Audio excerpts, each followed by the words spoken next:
tournez franchement à gauche.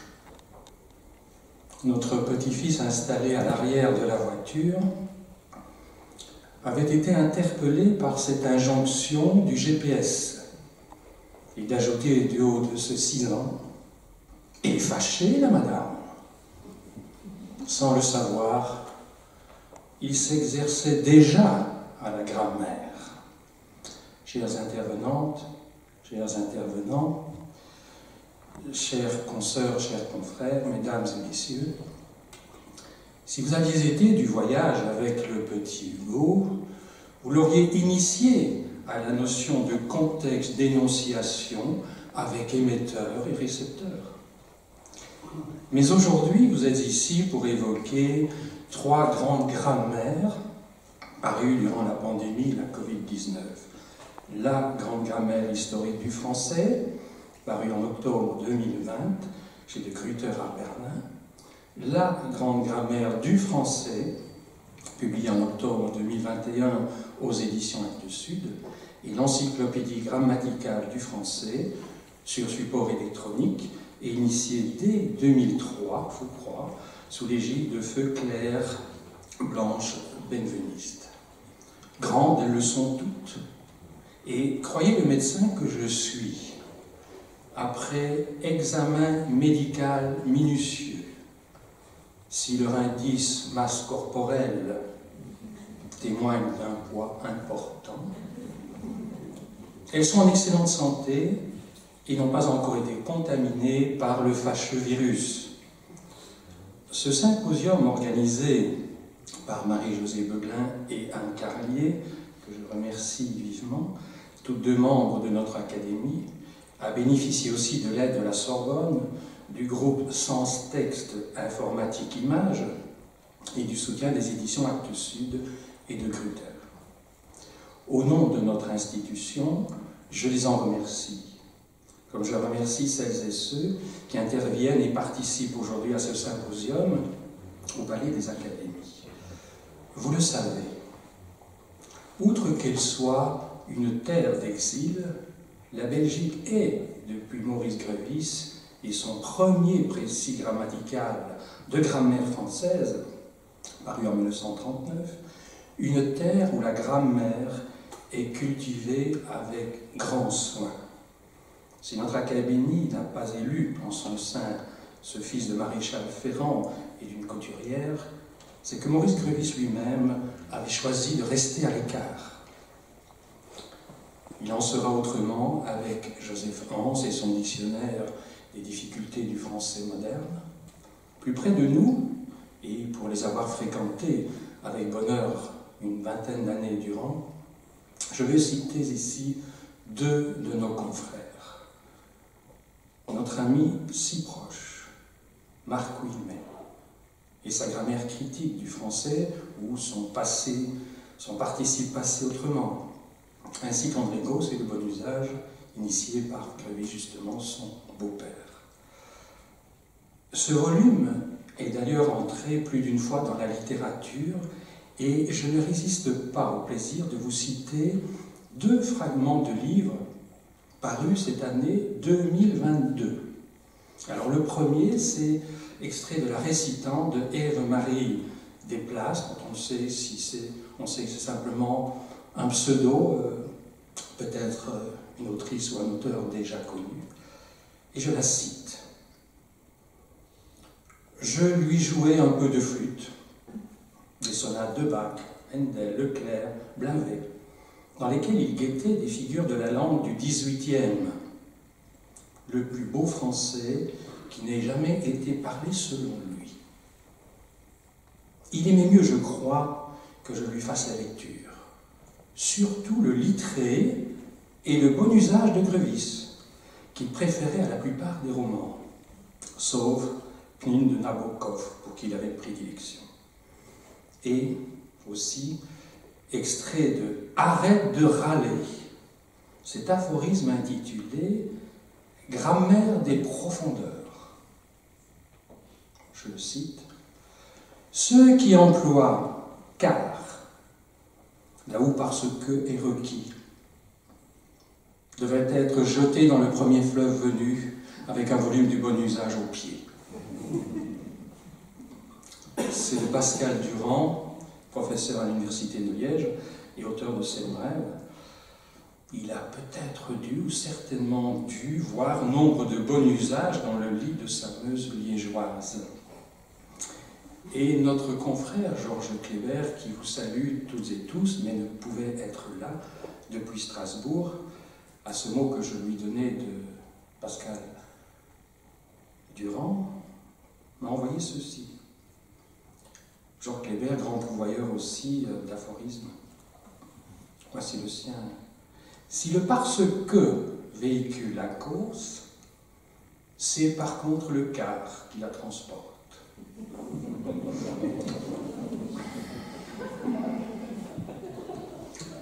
Dans un avant-propos à son livre, il y a grammaire et grammaire.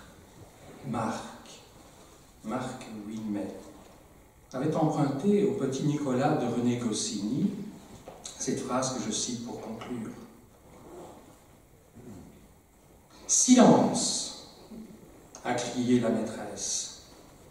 Si vous continuez tous comme ça, nous allons faire de la grammaire. Si le silence est encore de mise, gageons qu'il en sera autrement, quand sous peu, grammairiennes et grammairiens que vous êtes, croiseront ici le fer.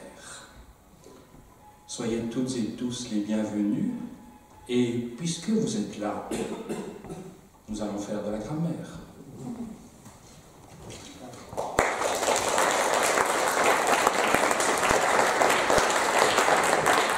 Merci beaucoup, merci Yves pour cette introduction brillantissime. Alors, je vous souhaite tous la bienvenue.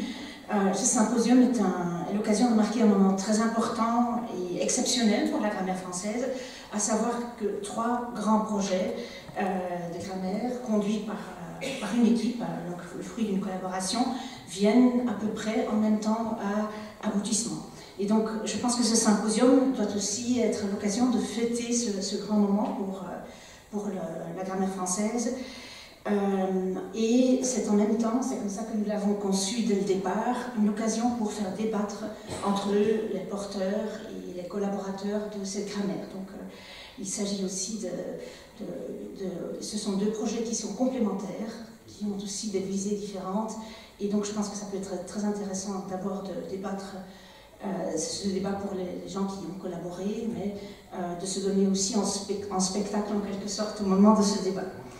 Alors, cet événement et donc cette élaboration des 3 grammaires se situe en fait dans un mouvement plus général dans la discipline. De plus en plus, les grands ouvrages ne sont plus le fruit d'un travail individuel, mais se font en collaboration.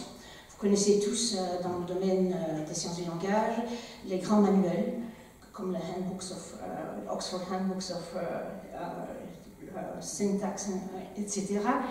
Ne vous y trompez pas, ce ne sont pas des manuels scolaires, mais ce sont des états de l'art réalisés par les plus éminents spécialistes du domaine. Et ce mouvement a également touché la grammaire.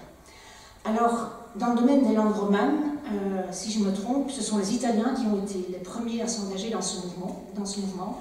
Il y a eu la Grande Grammatica Italiana di Consultazione de Lorenzo Renzi avec l'aide de Salvi et Anna Cardinaletti. On suivit ensuite les Espagnols avec la Grammatica Descriptiva della Lingua Spagnola, donc 3 volumes. Et puis les Catalans, évidemment, ne voulaient pas rester en arrière. 3 ans plus tard, on a aussi la grande grammaire en 3 volumes du catalan. Dans les années 2013-2014, il y a eu la grammaire du portugais, et en même temps, il y a eu une grammaire pour le roumain qui a été élaborée par notamment Carmen Sorin. Pour le français, à cette époque, il n'y avait encore rien. Et donc, Parallèlement, il y a eu aussi des grammaires historiques qui ont été élaborées, notamment la grammaire pour l'italien, également dirigée par Lorenzo Renzi, pour l'espagnol également, donc une grande grammaire historique par Concepción Company. Et donc, de plus en plus en France est né le sentiment qu'en fait, il fallait s'engager également dans cette voie. Et donc, on a commencé à mettre l'idée qu'il fallait fédérer les forces pour réaliser des opéras magna en matière de grammaire. Il y avait bien sûr des grammaires excellentes, voire monumentales, qui ont été publiées tout au long du XXe siècle. Alors, je ne vais pas les énumérer d'une manière exhaustive, mais pour faire plaisir à Yves, je dirais qu'une des premières grammaires de ce siècle a été réalisée par Jacques d'Amourette et son neveu médecin Édouard Pichon. C'est une grammaire assez exceptionnelle, assez étrange aussi, mais qui est toujours consultée parce qu'elle est extrêmement riche. Et on y trouve notamment les exemples tirés des échanges dans le cabinet de médecins qui sont commentés et analysés. Alors, il y a eu ensuite le bon usage je mentionne une sélection, donc ce sont surtout les grammaires qui sont restées, qui sont consultées encore aujourd'hui. Il y a eu le bon usage de Grévis, 1937, je pense. Alors, le manuscrit, l'auteur n'a pas réussi d'abord à faire publier son manuscrit, il a eu quelques déboires avant d'avoir plus de succès chez Duculot. Et c'est surtout après la Deuxième Guerre mondiale que le bon usage a connu sa réputation internationale, notamment parce qu'il y a eu des recommandations d'André Gide, de Georges Brassens, de François Mitterrand. Dans le monde scandinave, il y a eu de grands ouvrages grammaticaux aussi, Sandfeld, Tojeby. En France, Wagner et Pinchon.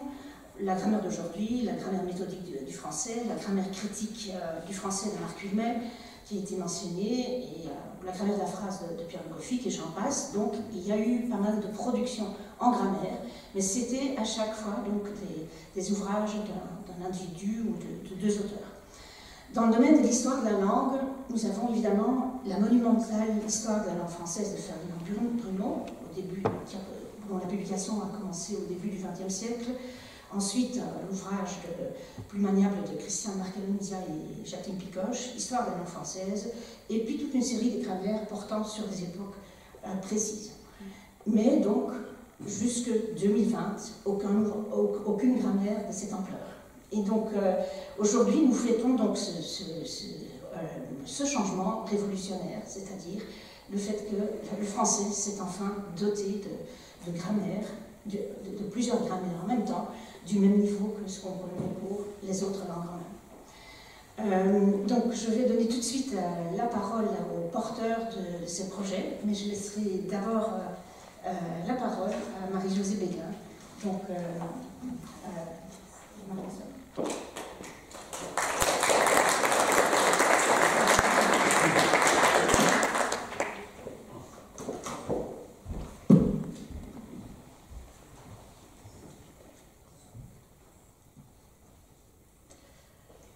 Monsieur le secrétaire perpétuel, chers consoeurs et confrères, chers collègues, mesdames, messieurs, le 22 février 2013 se tenait à l'université de Neuchâtel une journée grammaire que nous avions organisée en collaboration mon collègue Andrés Christol et moi-même. Pendant cette journée qui est restée définitivement inscrite dans la mémoire des personnes présentes, Marc Wilmet, Martin Rigel, Pierre Le Goffy et Dan Van Remdonk, ici présents, tous auteurs de grammaire que vous connaissez bien, nous avaient présenté leurs ouvrages en explicitant les objectifs qu'ils avaient poursuivis, les obstacles qu'ils avaient rencontrés, les choix qui avaient eu leurs préférences, les modèles qui les avaient inspirés, la façon dont ils avaient conçu leur table des matières, etc.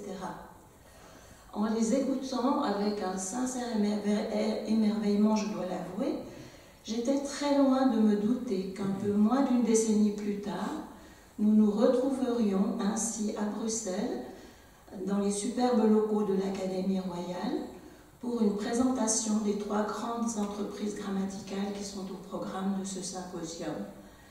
Je m'en réjouis infiniment, bien sûr, et je tiens à remercier en nos noms à tous l'Académie royale de langue et de littérature française, et plus particulièrement Yves Namur et Anne Carlier, à qui revient l'initiative de cette manifestation et qui ont assumé l'essentiel et le plus ingrat du travail d'organisation, avec le support logistique efficace de Corinne Host et de Michel Trousson. Je tiens à remercier tout aussi chaleureusement l'Université de Paris-Sorbonne, co-organisatrice de cette journée, dont l'apport financier généreux a permis le déplacement en force des représentants des 3 projets, qui se sont montrés très intéressés par cette occasion peut-être unique, non seulement de présenter leurs projets, mais aussi de dialoguer et d'échanger à leurs propos. Anne Carlier vient d'évoquer toutes ces entreprises grammaticales individuelles de premier plan qui constituent des jalons de l'histoire de notre discipline, la linguistique française. À mon tour, j'aimerais insister sur la dimension internationale des entreprises dont il sera question dans un instant. Les 3 projets dont il sera question se sont largement appuyés sur des traditions d'études romanes et françaises bien vivantes dans d'autres pays. Les auteurs concernés, tous projets confondus, sont actifs non seulement en France, en Belgique et en Suisse, mais aussi en Allemagne, en Angleterre, en Espagne, dans les pays du Nord, Suède, Danemark, Pays-Bas, en Pologne, en Israël, au Canada, aux États-Unis, au Brésil, j'en oublie peut-être. Il était probablement dans l'air du temps de fédérer toutes ces forces afin de léguer à nos successeurs, en ce début du XXIe siècle, des synthèses des acquis des générations précédentes.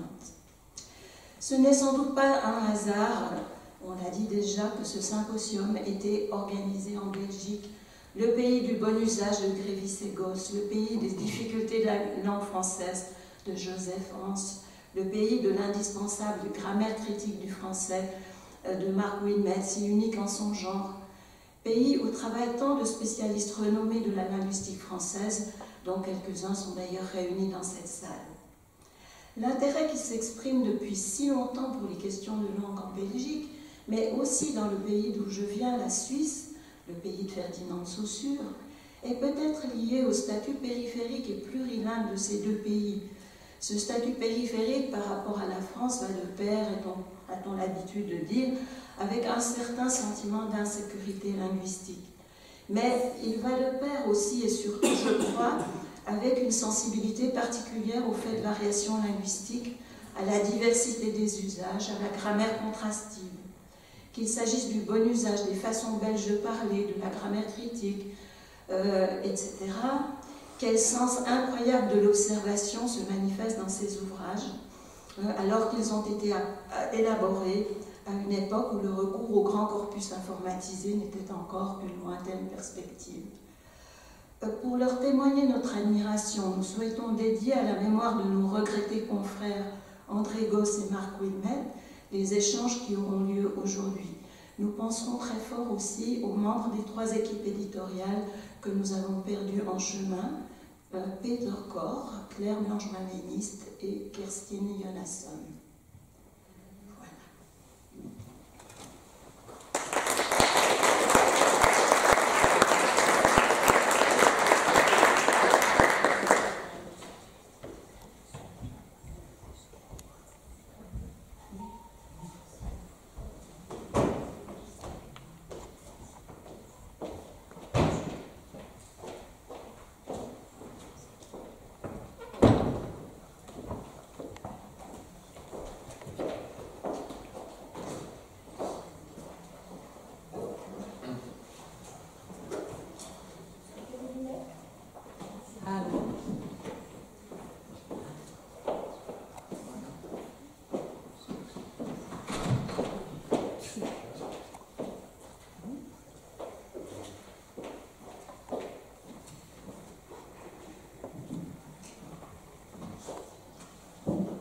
Bonjour à tous et à toutes.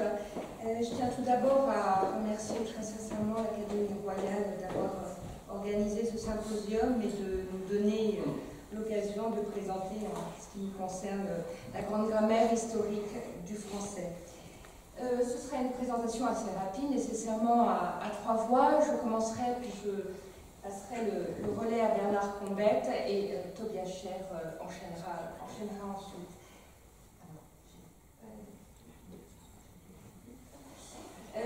Je passerai assez rapidement sur certains points qui vont être, je crois, abordés ensuite dans le cadre de la table ronde. Alors, je tiens tout d'abord, Anne l'a dit précédemment, à rappeler que c'est un projet collectif qui regroupe 34 contributeurs, dont certaines contributrices, dont certaines sont ici présentes, et c'est un projet international avec des collègues du Royaume-Uni, d'Allemagne, de Belgique, du Canada et du Danemark. Je crois n'oublier personne. Alors, tout d'abord, quelles ont été les motivations pour se lancer dans ce projet, dans cette grande grammaire historique du français? Je mentionnerai 4 facteurs qui nous semblent être les plus importants. Tout d'abord, depuis quelques décennies, un regain indiscutable d'intérêt pour la linguistique historique. Ensuite, le fait qu'il n'y ait pas d'ouvrage d'envergure relatif à l'histoire de la langue française depuis 50 ans. Le magistral d'ouvrage de Ferdinand Bruno n'a pas été réédité. Puis le fait aussi qu'il y a eu, depuis plusieurs années maintenant, des avancées théoriques majeures en ce qui concerne les processus à l'œuvre dans l'évolution des langues.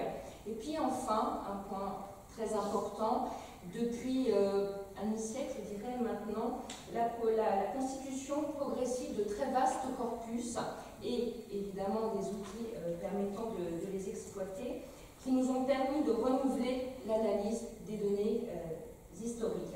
Donc ce projet, et j'insiste vraiment sur ce point, a une double dimension. C'est un projet scientifique, bien évidemment, mais c'est aussi un projet patrimonial dans la mesure où il participe à l'équipement de la langue. Alors, je dirais quelques mots, avant de passer la parole à Bernard, de l'une des caractéristiques de cette grammaire, caractéristique sur laquelle nous reviendrons tout à l'heure dans le cadre de la table ronde. C'est une grammaire sur corpus, et je dirais nécessairement sur corpus, puisque évidemment, on peut le regretter, mais c'est ainsi, nous n'avons pas de locuteur pour les états anciens de la langue. Alors, ce corpus, nous l'avons voulu représentatif du point de vue de sa taille, du point de vue de sa diversité, mais qui reste, enfin, nous avons souhaité en même temps qu'il reste maniable, ce qui n'était pas évident dans la mesure où il couvre 12 siècles. Et pour cela, nous avons en fait conçu un double corpus, ce qu'on appelle le corpus noyau, qui fait 2 millions de mots environ, et c'est un corpus pour lequel nous avons été très vigilants quant à sa constitution. Nous l'avons voulu équilibrer, échantillonner et diversifier tant en termes de forme, de dialecte, de genre et de domaine des textes, et qui plus est, certains des textes de ce corpus ont un enrichissement en termes d'informations morphosyntaxiques. Et puis à côté de ce corpus noyau largement exploité, nous avons utilisé ce qu'on a appelé le corpus intégral, très vaste, 13 millions de mots, moins raisonné du point de vue de sa constitution, mais qui nous a permis de tracer certaines constructions particulièrement rares et importantes à repérer et qui n'apparaissaient pas nécessairement dans notre corpus noyau. Alors, ce double corpus a joué un rôle très important. Néanmoins, il nous est arrivé aussi, et nous en parlerons tout à l'heure, en particulier Gabriela Paroussa, il nous est arrivé aussi de recourir à des corpus plus spécifiques pour certains chapitres, pour certaines périodes, en particulier pour tout ce qui touche au système graphique et à la ponctuation. Alors, ce corpus, comment a-t-il été utilisé d'un point de vue très pratique? Il a été intégré à une plateforme d'exploration des textes, TXM.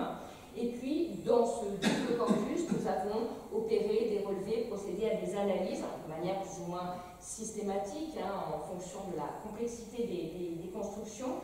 Et cela nous a permis de réviser ou d'affiner les modalités de certaines évolutions et, par ailleurs, d'établir ou de préciser certaines chronologies.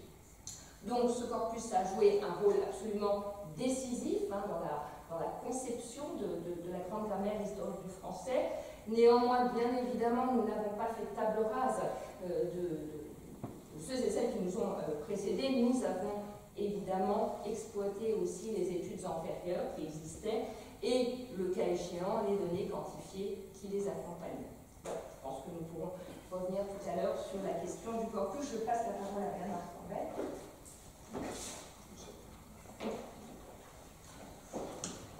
Voilà, donc un petit rappel, pas un rappel, complément à ce que vient de dire Sophie. On a mis comme titre, vous le voyez, grande grammaire historique du français. Il faudrait prendre le terme de grammaire au sens vraiment très très large. On dépasse de loin le cadre strictement grammatical. Tout simplement, nous n'avons pas osé appeler notre ouvrage Grande histoire de la langue française. Après le travail de Bruno, c'était ça semblait un peu ambitieux.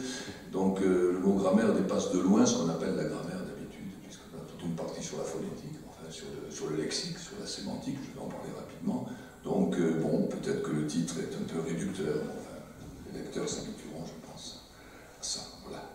Donc quelques aspects novateurs peut-être que je vais signaler dans notre grammaire avant de parler de l'organisation, etc. Donc la prise en compte de nouveaux domaines, et ça c'est lié tout simplement au progrès de la linguistique.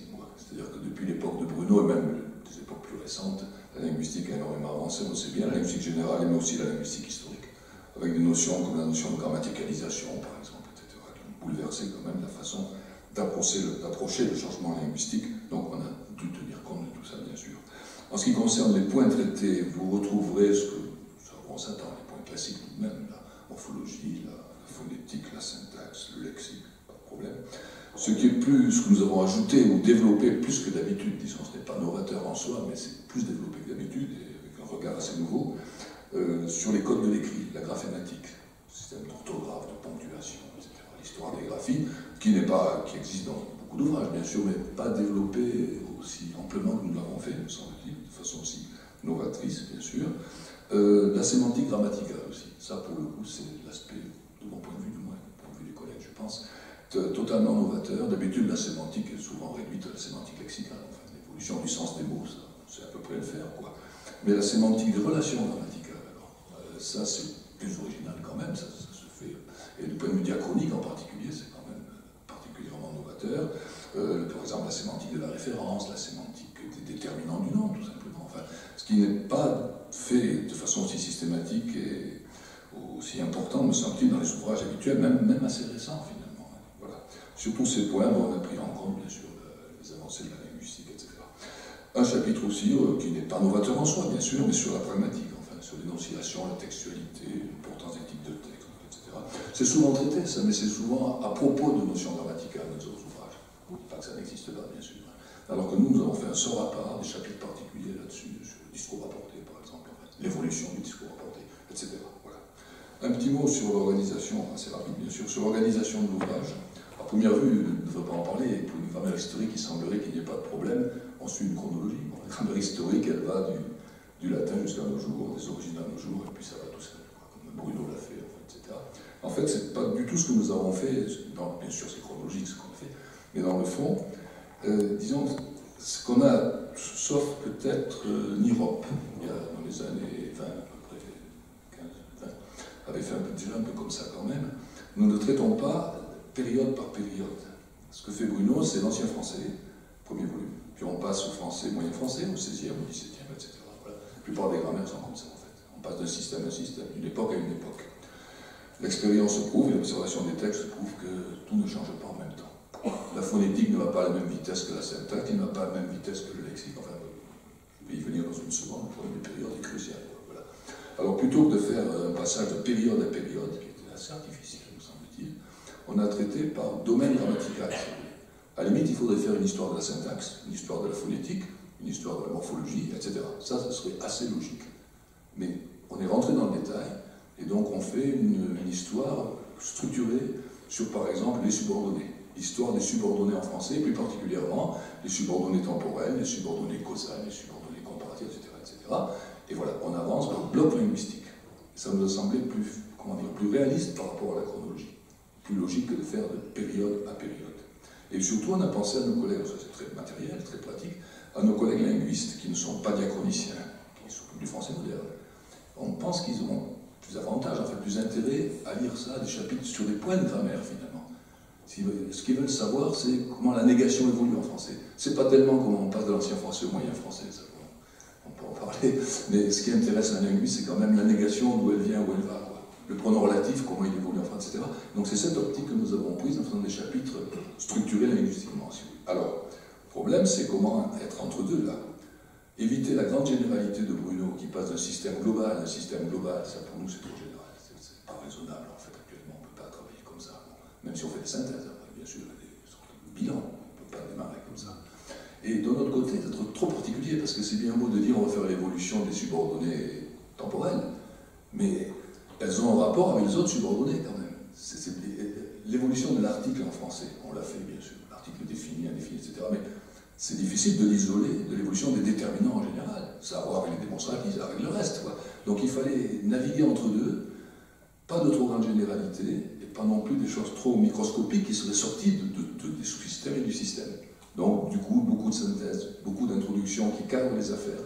Avant de faire l'évolution de l'article, on explique comment les déterminants évoluent généralement, et puis on travaille sur etc. etc. Voilà le plan que vous trouverez. C'est assez original. Nirop avait un peu essayé ça, mais peut-être pas... aussi bien, c'est pas ce que je veux dire, mais pas de façon aussi systématique que nous l'avons fait. Voilà. Alors, pour structurer tout ça, un dernier mot très rapide sur les... qui est un peu novateur aussi, on a quand même trouvé 3 lignes de force qui se retrouvent un peu transversalement, surtout dans le morphosyntaxe, il faut bien dire. Il y a un peu le lexique, mais surtout dans le morphosyntaxe. 3 grandes tendances qui structurent l'ensemble, pour éviter trop de dispersion de tout ce que je viens de citer. Ces 3 points, comment dire, typologiques en quelque sorte, l'évolution du français. 1. Le passage d'un système du latin, c'est ce qu'on appelle synthétique souvent. Ces informations sont données sur peu de mots, etc. Système analytique du français, les prépositions, etc. Bon, et ça, c'est transversal. Quelles que soient les évolutions, en syntaxe, on retrouve plus ou moins ça. La structuration progressive des syntagmes. On passe de des structures assez plates du latin à des structures plus hiérarchisées en français, avec des dépendances entre les groupes qui n'existaient pas en latin. Transversal aussi, bien sûr, on le retrouve partout. Et puis la spécialisation des catégories. Le français, à la différence du latin, a des catégories très précises, un déterminant, c'est pas un pronom, etc. En latin, c'est bien clair, évidemment. Voilà. Et ça fait des lignes de force qu'on retrouve un peu partout dans les chapitres, au moins de morphosyntaxe, évidemment. Si j'ai une seconde, Sophie, je n'ai pas trop chronométré les affaires, oui, ça va. Un mot rapide sur la place de l'histoire externe, c'est-à-dire tout ce qui n'est pas du système linguistique, les facteurs extérieurs au système. Elle a sa place habituelle, ça vous aurez les chapitres attendus si vous voulez sur les emprunts, les contacts de langue, etc. C'est Gilles Soufi qui a fait ça très très bien. C'est bien. Ça tient compte des avancées des recherches. Tout va bien. Ce qui est relativement plus nouveau, c'est la prise en compte, déjà dans le chapitre général là-dessus, sur la norme et le rôle des grammairiens, à partir évidemment de la fin du XVIe et du XVIIe siècle. Avant, il n'y a pas de grammairien du français, si on peut dire, pas de grammaire normatif du moins. Donc là, on a tenu compte, tant qu'on a pu, et dans le sous-chapitre aussi, dans tous les chapitres, des opinions des grammairiens. Est-ce qu'elles ont influencé l'usage ou pas, ou est-ce qu'elles ont retardé, fait avancer le système? Au maximum, on a essayé de tenir compte de ça dans le chapitre sur les graphies, le chapitre de morphosyntaxe aussi, etc. Et puis, ce qui est assez novateur peut-être, ça n'avait pas été fait jusque-là, me semble-t-il, c'est connu, etc., mais ça n'a pas été traité dans les ouvrages de grammaire, tenir compte de l'évolution du sentiment, de la cohérence textuelle, enfin, la notion de texte, de la textualité, qui évolue comme évolue le sentiment de la grammaticalité. Et c'est difficile de ne pas tenir compte du coup des façons d'écrire, des façons de lire, dans les rapports que ça peut avoir avec certains points grammaticaux. On a essayé d'introduire au maximum, autant qu'on avait des informations, parce qu'on n'a pas grand-chose sur la lecture au Moyen-Âge, par exemple, du moins lecture de texte, en français bien sûr, on n'a presque rien. Donc on a fait ce qu'on a pu là-dessus, et essayé de mettre en liaison les activités de l'auteur, enfin, etc., avec les points de grammaire. Ça, c'est peut-être assez nouveau. Je finis avec 2 problèmes. Il y en a plusieurs. Des problèmes de difficulté, enfin, vous arrivez comme on a pu. Enfin, bon. Une qui est intéressante, c'est le problème de la périodisation. Et le découpage en période, quoi. Je dirais presque un mal nécessaire, si vous voulez. Bon. Il faut tous les bouquins de calcul historique coupent en période, quoi. Il faut, ça donne un repère. On pourrait s'en passer peut-être. Enfin, bon. On a essayé de faire quelque chose, mais le découpage habituel, classique, ne va pas du tout, puisqu'il s'appuie sur des critères non linguistiques. Depuis Littré, si vous voulez, on s'appuie sur des critères historiques, littéraires, sociologiques, esthétiques. Littré compare l'évolution de la langue française au château de la Loire, je ne sais quoi. Enfin, bon, non, ça, c'est pas possible. Bon. Donc, on a essayé de faire un découpage en période qui soit fondamentalement linguistique, fondé sur des faits de langue, enfin, sur l'évolution de la langue. Ça semblait logique. Si on travaille sérieusement comme ça, on s'aperçoit que c'est très difficile. Ça donne des résultats un gênant, puisque tout n'avance pas à la même vitesse. La phonétique, par certains moments, ne bouge pas assez stable, si vous voulez, alors qu'on s'aperçoit que le lexique, pour des raisons X, enfin, avance, se modifie, etc. Alors qu'est-ce qui est prioritaire pour définir une époque, finalement? Est-ce que c'est la grammaire stricte ou est-ce que c'est plus large? Voilà, gros problème. Ce qu'on a essayé de voir, plutôt que de couper en période, segmenter un peu trop rapidement, c'est de voir des moments de stabilité, il y en a quand même. On a l'impression que rien ne bouge trop. Pas de grands mouvements. Et puis des moments de rupture où presque tout semble bouger. Voilà, globalement. On retombe un peu sur nos pieds par rapport à la tradition en faisant comme ça, quand même. Ce qui est neuf quand même, on a détecté, on a proposé une période qu'on ne signalait pas avant, qui serait le très ancien français. 9e siècle, les tout premiers textes, il y en a très peu malheureusement, jusqu'au début du 11e. Ça, il faut le traiter à part et pas le mélanger à l'ancien français traditionnel. Ça, un peu novateur. Ça semble intéressant. Et puis alors, là, pour le coup, on a fait quelque chose. On a renforcé ce qui était déjà assez connu quand même, le français préclassique. Ça, je crois qu'en travaillant pas mal là-dessus, on voit que c'est très intéressant de voir une période qui va du milieu, je vais très vite là, du milieu du XVIe au milieu du XVIIe. Ce qui veut dire qu'il n'y a plus d'unité du XVIe siècle. Il n'y a pas d'unité, on le dit depuis longtemps, mais avant nous, on ne l'a pas inventé, il n'y a pas d'unité linguistique du XVIe siècle. Littéraire peut-être, et encore, la Pléiade, c'est au milieu du siècle, c'est pas avant. Donc, mais le XVIe éclate en deux, une première moitié qui va avec le moyen français, une deuxième moitié qui bascule vers le français classique. Quoi. Et il y a des aspects linguistiques très clairs qui permettent de dire ça. Voilà. Bon, voilà. Peut-être dans quelques années, on trouvera d'autres choses. Comment dire, j'allais dire des lacunes, des regrets, enfin, mais ça pour des raisons, on n'a pas pu faire mieux. Il faudrait faire mieux qu'on a fait, c'était traditionnel, sur le français classique, qu'on fait aller donc du milieu du XVIIe à peu près jusqu'à la Révolution française. Ça, c'est trop. Il faudra travailler plus qu'on a fait. C'est une génération future qui le feront, j'espère. Il faut couper le français de Voltaire, c'est pas celui de Pascal, en fait, etc. Il y a quelque chose à faire là. J'avoue qu'on a manqué un peu de temps, de moyens. Voilà. Et puis alors, tout bêtement, le français moderne et contemporain. On mélange un peu les deux.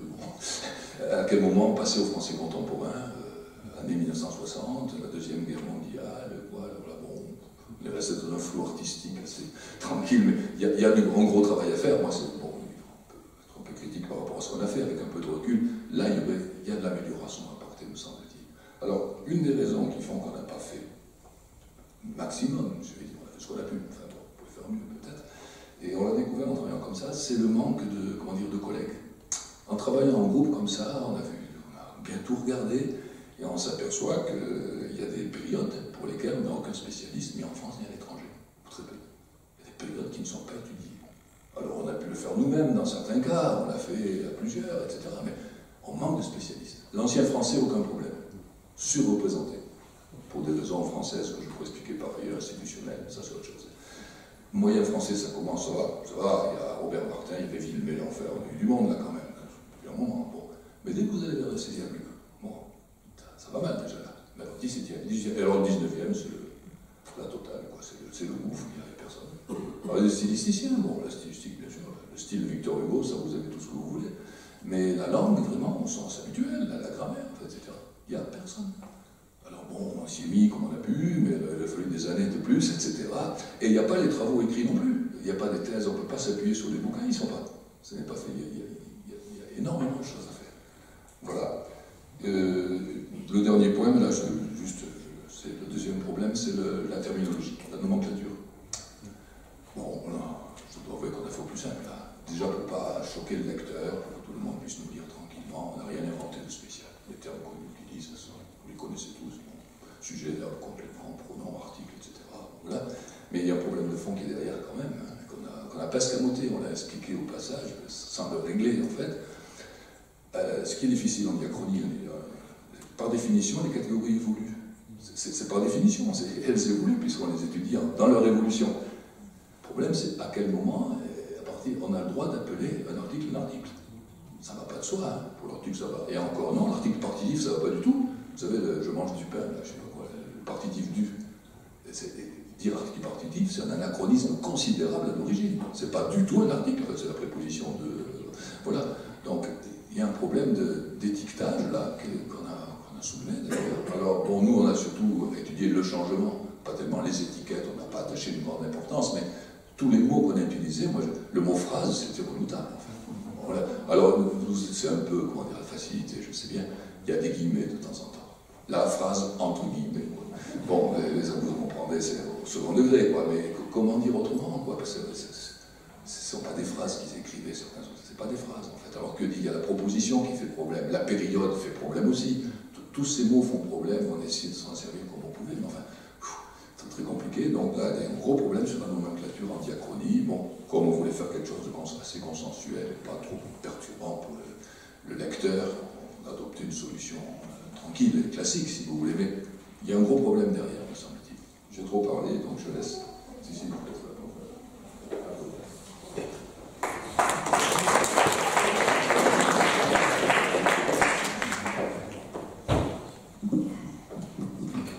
Alors, je me suis occupé au sein de la GGHF de la phonétique historique et je vous présenterai juste un exemple qui est censé montrer en quoi la phonologie moderne peut apporter quelque chose à l'étude de l'histoire de la phonétique historique. Avec un exemple, donc, vous avez ici la palatalisation d'une voyelle. K, enfin les VLR plus IE donne d'abord ce, ensuite the. Par exemple, dans placere, ça donne, en ancien français, plaisir. Le résultat ici est une simple, une affriquée de ce, qui se voise ensuite. Et c'est ça qu'il faut retenir. Et maintenant, on va opposer ça à la palatalisation période. Donc la palatalisation par une voyelle, on l'oppose à une palatalisation par iode, c'est-à-dire par une consonne. Donc K plus iode, qui, donc, comme dans glacia par exemple, qui va donner glace. Et le résultat ici est une géminée, fin de ce, géminée. Et c'est ça le point important. Le diagnostic, tout le monde est d'accord sur le diagnostic dans tous les auteurs. Le diagnostic, il s'agit d'une géminée, parce que la voyelle tonique précédente ne diphtongue pas, ça ne fait pas glace, ça fait glace. D'accord ? Si ça avait été une simple, la voyelle tonique précédente n'aurait pas été entravée, aurait bougé. Et le diagnostic numéro 2, sur lequel tout le monde s'accorde, c'est que la consonne ne voise pas. C'est-à-dire, ça n'est pas glase, comme dans plaisir, ça n'est pas glase. D'accord ? Et donc, on sait que les obstruantes intervocaliques voisent, sauf celle-là ne voise pas, ergo, ça a dû être une géminée. Donc tout le monde est d'accord sur ce constat que vous trouverez avec ces deux diagnostics que vous trouverez partout. Mais là où les gens se sont creusés la tête et où ils sont restés bouche bée devant le fait que la palatalisation par iode produit une géminée, alors que la VLR d'origine était simple. Donc le K dans glacia est aussi simple que le K dans placere. Alors pourquoi il y en a la palatalisation par iode, la palatalisation faisant elle la même chose, mais par iode produit une géminée et par une voyelle produit une simple. Vous ne trouverez pas de réponse dans toute cette littérature qui apparaît ici, mais les gens se sont posés la question. Alors, voici ce que la théorie phonologique peut dire sur ça. Un mot est fait des phonèmes, glacia, mais aussi des positions syllabiques, si vous voulez, de la maison, des maisons. La maison des consonnes, c'est une position consonantique, et la maison d'une voyelle, c'est une position vocalique. Et c'est ça que, jusqu'au dernier manuel publié par de l'HEC en 1974, qui est à peu près au moment où cette théorie-là apparaît, donc qui n'a jamais pu être pris en compte par les divers auteurs. Donc, une palatalisation par K plus iode, c'est le mélange de K plus iode, donc qui effectue la palatalisation, mais qui est sur deux positions consonantiques, sur deux positions C, parce que K et iode sont des consonnes, toutes les deux, des consonnes, et occupent donc deux positions à l'origine, au début, dans le latin, et continueront à occuper deux positions, simplement en mélangeant leurs mélodies. Et donc, c'est une géminée de droit. Alors que dans dans la palatalisation par une voyelle, il n'y a jamais au début et à l'arrivée qu'une seule position consonantique et que donc la consonne à l'arrivée ne peut qu'être simple. Donc voilà, ici la théorie phonologique n'a rien à dire, enfin vous avez juste à dessiner les positions vocaliques et consonantiques, vous avez la réponse à la question que 3 ou 4 générations en phonétique historique se sont posées sans avoir de réponse. Et ça s'appelle la structure autosegmentale, ces positions consonantiques et vocaliques. Alors pour terminer, parce que j'ai terminé, je voulais faire la publicité d'un projet qui est issu de la Grande Grammaire historique, qui est né du travail sur la GGHF, et qui est de rendre l'atlas des formes linguistiques des textes littéraires de l'ancien français, 12e siècle, par Anthony Dayes, donc la dialectologie française, publié en 1987, de rendre cet ouvrage vivant sur Internet, c'est-à-dire interrogeable, où vous pouvez... Lui, il a 200 cartes à peu près, dont vous voyez une ici, mais c'est lui qui a choisi les faits linguistiques qu'il oppose sur une carte et qu'il projette en diatopie. Et c'est figé sur papier et sa base de données n'existe pas. Et donc, si vous avez d'autres questions, d'autres faits linguistiques que vous souhaiteriez projeter sur la diatopie de l'ancien français du XIIe siècle, vous ne pouvez pas, mais avec ce qui est en ligne, là, assez fraîchement, vous pouvez. Donc, la dialectologie de l'ancien français rendue accessible à tout le monde selon le principe de Dayes. Voilà.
Bonjour à tous et à toutes.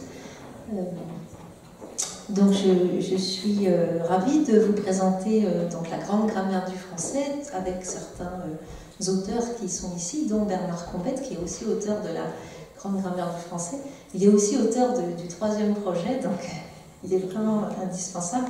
Donc je vais vous présenter cette présentation avec Antoine Gauthier, et malheureusement Daniel Godard est retenu à Paris avec le Covid. Donc vous ne pourrez pas entendre sa voix. Alors pourquoi un tel projet? Donc nous avons commencé en 2002, c'était une commande du CNRS donc, qui partait du constat que de grandes grammaires existaient pour d'autres langues européennes, mais pas le français. Lacune d'autant plus étonnante que de nombreux linguistes de par le monde travaillent sur le français et constituent de grandes bases de données, en particulier pour le français moderne.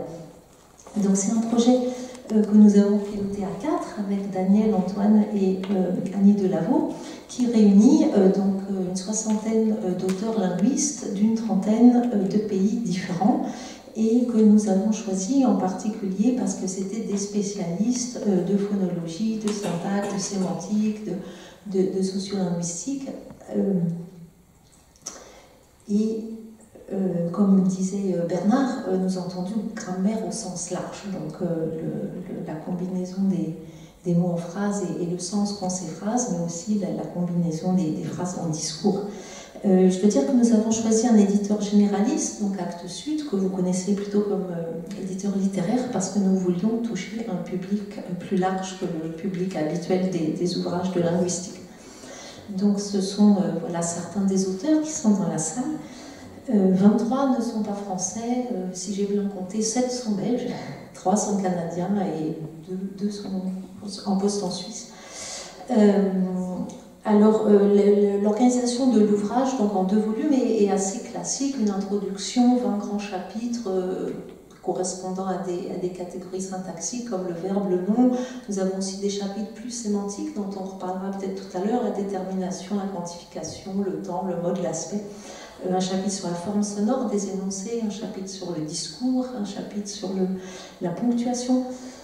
Donc Actes Sud nous a fait beaucoup travailler, d'où la durée du projet pour que ce soit une espèce de boîte à outils grammaticale avec beaucoup de tableaux, des fiches, un glossaire, enfin voilà, tous ces outils qui sont à but pédagogique.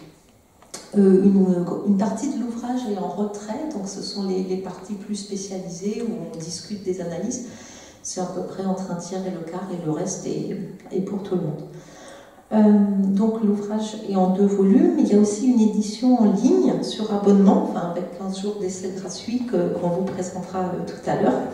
Donc l'avantage de la version en ligne, c'est de pouvoir cliquer sur les liens nombreux qui vous renvoient soit à une autre partie de la grammaire, soit au glossaire, soit aux sources. Et surtout, elle est précieuse parce qu'elle vous permet d'entendre les exemples sonores. Donc il y a beaucoup d'exemples qui sont disponibles à l'écoute, soit parce que nous les avons enregistrés, soit parce que les auteurs de corpus oraux nous ont permis d'utiliser leurs enregistrements d'origine. Donc c'est une grammaire parlante et vous entendez les voix du français, puisque le français est parlé dans une trentaine de pays et n'est pas réservé ni à Paris ni à la France.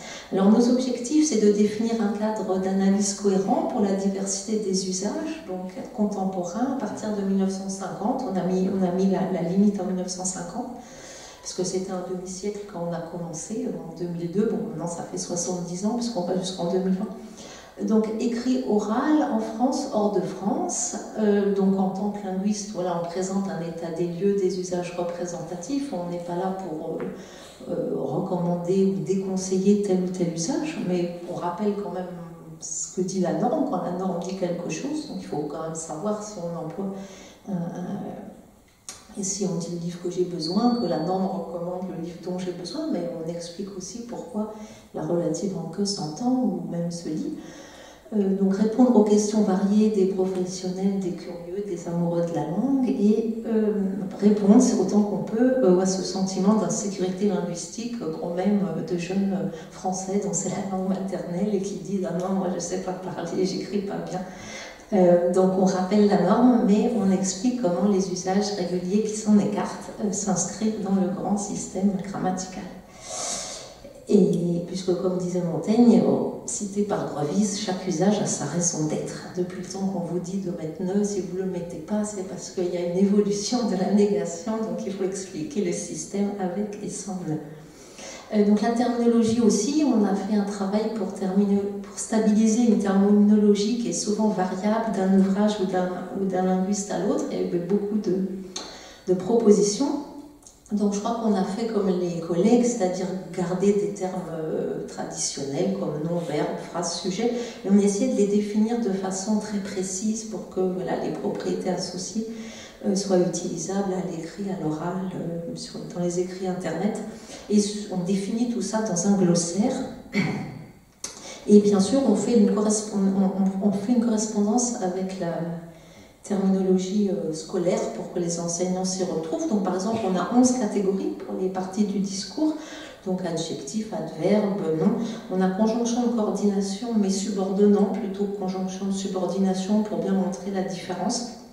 Ça n'a rien à voir en fait. Et puis on a cette catégorie participe pour les participes passés, participes passifs, qui ont vraiment des propriétés différentes des formes verbales et des participes présents en particulier. C'est des formes qui ont des propriétés en commun avec les adjectifs, par exemple l'accord en genre, et ils ne supportent pas de pronoms faibles, contrairement aux formes verbales, donc voilà, c'est une catégorie à part, qui, comme son nom l'indique, participe de 2 catégories. Donc par exemple, là, c'est la correspondance avec la terminologie officielle. Voilà, si vous voulez parler de conjonction de subordination, bon, ça correspond au subordonnant. Si vous voulez parler de pronoms personnels conjoints ou disjoints, ça correspond à ce que nous on appelle fort et faible, qui est une terminologie plus générale. Donc l'idée, c'est que tout le monde s'y retrouve. On n'est pas non plus dogmatique sur la terminologie. Ce qui nous semble plus important, c'est les propriétés associées. Alors on accorde beaucoup d'importance aux fonctions aussi, qu'on distingue donc bien des catégories. Donc nature et fonction, on a des fonctions classiques comme sujet, complément. On dit complément direct et pas d'objet direct, comme en Belgique. Enfin, justement, la Belgique n'a pas pris objet direct, qui était une invention française pour l'accord du participe passé. Donc nous, c'est tous les compléments directs, qu'il y ait ou non l'accord du participe passé. Et on parle d'oblique plutôt que d'indirect, parce que quand on dit indirect, on a l'impression que c'est à travers une préposition. Or, par exemple, dans je vais bien, le bien, c'est pas un complément direct, mais il n'y a pas non plus de préposition. Donc oblique est plus général et utilisé aussi en linguistique générale. On a cette fonction de tête qui en général est implicite quand on dit groupe nominal, groupe verbal, ça veut dire dont la tête, le mot important et un nom et un verbe. Donc nous on l'explicite. On essaye d'être très explicite. Donc comme vous l'avez compris, notre ouvrage est descriptif et non pas prescriptif. Ça c'est banal pour un linguiste, mais c'est pas banal pour le public. Donc tous les usages. C'est pas un dictionnaire de fautes à éviter, ni de formes recommandées, et on ne se limite pas aux bons auteurs, on ne se limite pas aux textes littéraires, on ne se limite pas à l'écrit, et ce qui est aussi assez original, je crois, c'est qu'on ne se limite pas au français de France ou d'Europe, on parle du français du Canada ou d'Amérique aussi, et du français d'Afrique. Alors nos sources, nous avons 30 000 exemples écrits et oraux, donc normalement tous postérieurs à 1950, sauf quand on fait un rappel pour dire attention, le comment exclamatif, voilà comment il va parler plutôt que comme, non, c'est pas nouveau, on l'a chez Marguerite de Navarre, de temps en temps on dit, on a juste un rappel historique, pas avec rien, voilà c'était déjà dans Les femmes savantes. Parmi ces exemples, donc c'est vraiment le français ordinaire tel qu'il se parle et qu'il s'écrit tous les jours. Des exemples comme comment ça va, c'est magnifique, il pleut, est-ce qu'il pleut, etc. Donc ces exemples-là n'ont pas besoin d'être sourcés. Ça semblerait un peu ridicule de mettre une source. Ils sont aussi bien écrits qu'oraux, donc c'est quand même la majorité des exemples. Mais certains donc, sont sourcés, c'est-à-dire on indique leur provenance. Parmi ces exemples sourcés, certains sont écrits, donc viennent de 500 auteurs environ et autrices contemporaines, de littérature, mais aussi de sciences humaines, donc de journaux, de revues, mais aussi de sites, puisque le français est très présent sur Internet, et de SMS. Pour les exemples oraux, donc radio, télévision, française et étrangère, mais aussi ces grands corpus d'entretiens et de conversations enregistrés et transcrits par les linguistes, en particulier en France, au Canada, en Belgique, en Suisse, depuis les années 70 et la disposition de magnétophones portables. Donc par exemple, voilà ces corpus, donc une quarantaine qui sont explicitement mobilisés, dont une trentaine d'oraux, donc ces corpus de SMS constitués à Louvain et à Montpellier, les corpus oraux d'Aix, d'Orléans, mais aussi de Montréal ou de Suisse, PFC. Et si j'ai essayé de comptabiliser un peu, donc du côté des corpus écrits, c'est à peu près 72 millions de mots, du côté des corpus oraux, à peu près 33 millions, donc en tout à peu près 105 millions. À cela s'ajoutent voilà, les sources qu'avaient certains auteurs, dont par exemple Bernard Combette, qui utilise beaucoup Patrick Manchette. Donc il y avait en plus des sources personnelles. Alors évidemment, ces exemples sont très hétérogènes, même dans notre cours en pente temporelle depuis 1950. Donc ils sont différenciés, il n'y a pas de notation quand c'est un exemple ordinaire sans marque particulière. Par exemple, je n'ai vu personne, ou je leur ferai lire. C'est inacceptable, donc l'astérix, quand c'est une combinaison impossible, comme a montré Tobias tout à l'heure, pour une prononciation impossible. Donc j'ai deux vélos DE, ça ne va pas, parce que ce 2, qui est devenu un déterminant indéfini, il a besoin d'un contexte négatif. Je n'ai pas de vélo, personne n'a de vélo.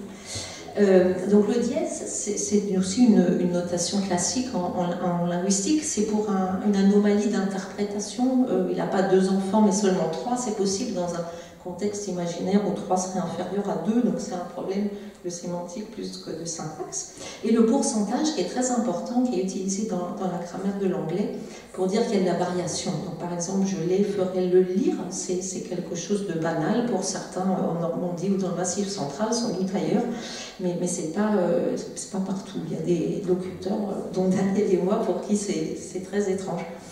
Et parmi ces formes variables, certaines sont stigmatisées. La norme a un discours clair là-dessus. On a consulté les prescriptions du XXe siècle et du XXIe siècle. Donc, par exemple, le livre que j'ai besoin, ça existe depuis longtemps, ça s'explique par la polymorphie de que, mais la norme recommande dont j'ai besoin, vous dit c'est une faute, c'est pas comme bagnole ou voiture, on parle pas de niveau de langue, là on parle de faute en général, et nous on dit juste c'est stigmatisé par la norme. Et quand cette variation est liée à une région, donc est liée à un pays ou et géographique, on le note. Donc par exemple, j'ai pas vu personne, avec l'interprétation de j'ai vu personne, c'est quelque chose qu'on trouve au Québec, assez fréquent, où j'ai personne vu, voilà, qui est à la frontière suisse, au lieu de j'ai vu personne, mais qui s'explique parce qu'on a aussi j'ai rien vu ou j'ai tout vu. Donc on met la région ou la source quand on l'a trouvée, mais souvent on explique dans le texte que ça se trouve dans plusieurs régions. Alors on accorde beaucoup d'importance à l'oral, donc on a 2000 exemples disponibles à l'écoute, donc issus de corpus oraux ou enregistrés. Et donc on a un chapitre en particulier sur le phénomène sonore. Par exemple, il pleut avec montée de la voix, voilà, pour interpréter comme une question, donc c'est important d'avoir le sens des contours intonatifs. Ces exemples oraux permettent aussi de documenter la variation dans toutes sortes de constructions. Et un problème immédiat qui se pose, c'est la transcription, et en particulier la ponctuation. Donc on a fait un travail sur ces corpus qui n'étaient pas toujours ponctués. Et justement, voilà, on peut se poser la question de la segmentation en phrases. Dans un exemple, comme je ne suis pas née dans la région de Toulouse, donc vous voyez, il n'y a pas de nœud. En fait, je suis née au Portugal. En fait, pourrait être attachée à la première ou la deuxième phrase. D'accord, les deux seraient possibles si on avait une transcription non ponctuée. Donc on écoute, enfin, on peut écouter, oui, on entend dans la grammaire. Non, je ne suis pas née dans la région de Toulouse. En fait, je suis née au Portugal. Et vous voyez sur la courbe mélodique, vous avez peut-être entendu, il y a une montée mélodique importante sur la dernière syllabe de Toulouse. Ça montre que c'est une frontière de groupe intonatif, donc ça montre qu'il faut rattacher en fait à la phrase qui suit. Que c'est la coupure, elle se fait après Toulouse. Ensuite. Le judo, c'est quelque chose que vous avez démarré très jeune. Ouais, j'ai commencé à 7 ans. 7 ans et demi, 8 ans. Entre 7 et 8 ans, je sais plus, 8 ans, tu vois. Donc ça, c'est un exemple d'ex que je n'avais pas prévu de vous passer, mais pardon. Mais ça fait partie de ces constructions qu'on dit typiques de l'oral, parce qu'elles existent à l'écrit, mais elles sont plus fréquentes à l'oral, elles n'ont pas toujours été repérées dans les grammaires.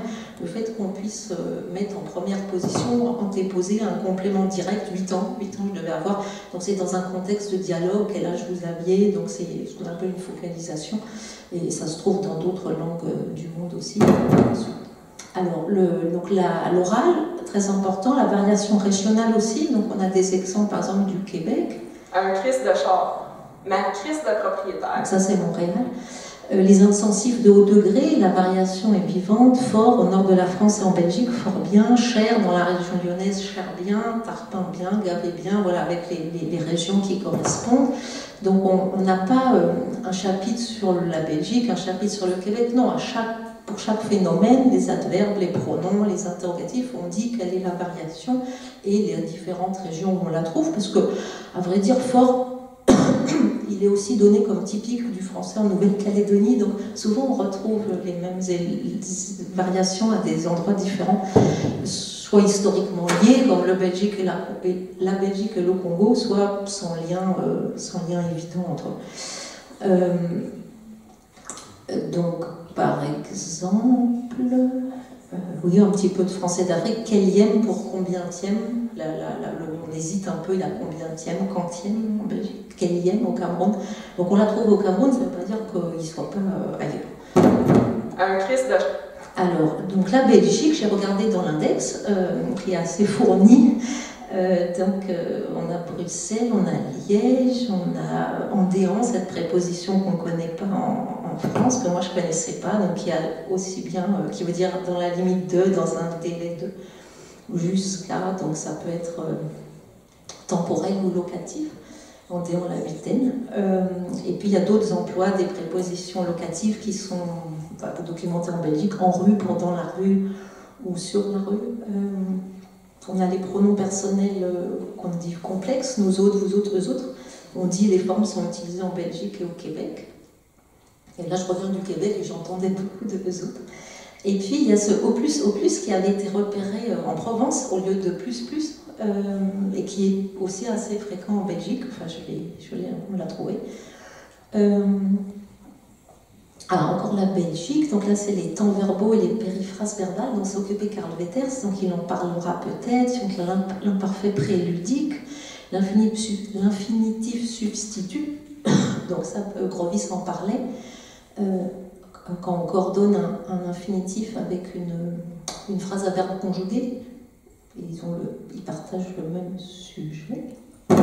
Pourquoi tu n'apportes pas une balance et me laisser te peser? Donc ça c'est l'accent de Bruxelles. Et puis, donc voilà, dans les périphrases verbales, l'expression de la modalité, donc vouloir un emploi, non, pardon, c'est pas, oui c'est ça, vouloir un emploi de possibilité, voilà. Elle ne pourra pas étendre aujourd'hui parce que je sens que ça ne veut plus voir. Ça veut dire c'est possible qu'il pleuve. Et le verbe savoir aussi, elle ne sait plus démarrer, pour elle ne peut plus démarrer. Elle ne pourra pas étendre aujourd'hui. Pourquoi tu n'apportes pas? Alors, un résultat important sur concernant cette variation régionale, parce qu'on peut se poser la question, est-ce que c'est le même français? Est-ce qu'il faut dire qu'il y a plusieurs français aujourd'hui, vu la variété dans le monde et la variation qu'on documente? Et notre conclusion, on n'avait pas d'a priori au départ, c'est que globalement, voilà, 80% c'est la même grammaire. Après, il y a les accents et la variété lexicale, mais pour les constructions, les mots grammaticaux, il y a quand même beaucoup plus de communs que de différents. Et ce qui nous a frappé, c'est le projet qu'a coordonné Béatrice Lamirois avec des collègues de France, de Suisse et du Québec sur les expressions verbales figées, qui ont l'air vraiment très liées à la culture locale, au contact avec des langues locales. Et le résultat, sur 50 000 expressions figées, c'est que 80% étaient communes entre les 4 pays, donc ça nous avait vraiment frappé. Mais ce n'est pas le seul domaine où on peut avoir ce résultat-là, mais là, il était particulièrement frappant et quantifié. Donc on a ce qu'on appelle des francismes, se faire appeler Arthur, on a des belgicismes, comme des figues après Pâques, on a des helvécismes, on a des québécismes, mais la plupart du temps, les expressions sont communes à plusieurs pays.